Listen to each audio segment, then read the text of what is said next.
के मरद भुला गइल बाड़े। मेहरारू बड़ा बेचैन बिया, कैसे अपना मरद के खोजत दिया।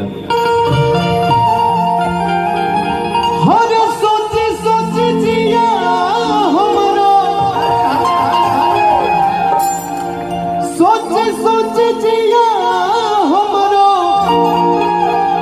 काहे खबराता तरोगाजी हो। अब 4 दिन से पियावा तरोगाजी हो। 4 दिन से पियावा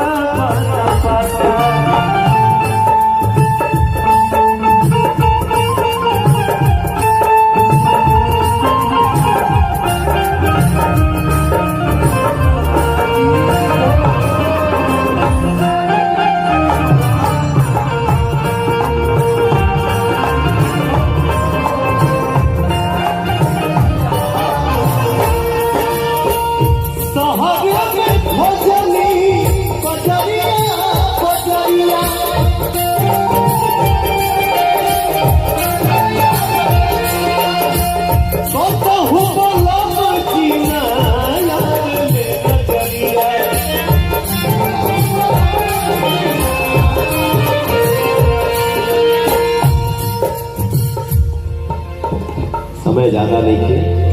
लास्ट में कहत रही चाचा से का छुपल बा, चाचा तो सब यहाँ रहे। हमने के यहाँ के लोग पहले जब खिसियात रहे तब पूर्व के ओरिया ही जात रहे, कलकत्ते जाते रहे, हम जाते रहे।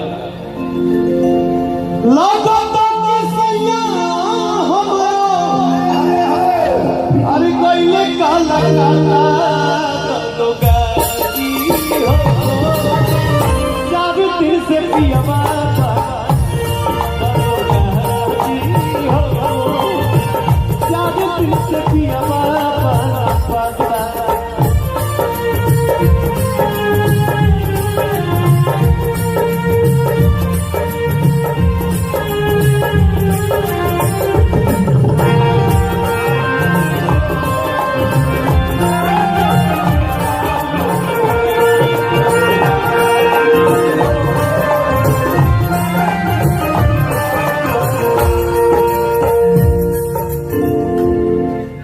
महेंद्र मिश्र जी के चाचा गाना बड़ा पसंद करेंगे।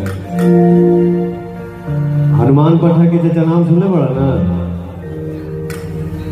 3 जना ना पूर्वी, 3 जना के 3 स्टाइल गए। महेंद्र मिश्र जी और भिखारी ठाकुर जी और हनुमान पठा जी। हनुमान पठा के पूर्वी के अंदाज गा रहे।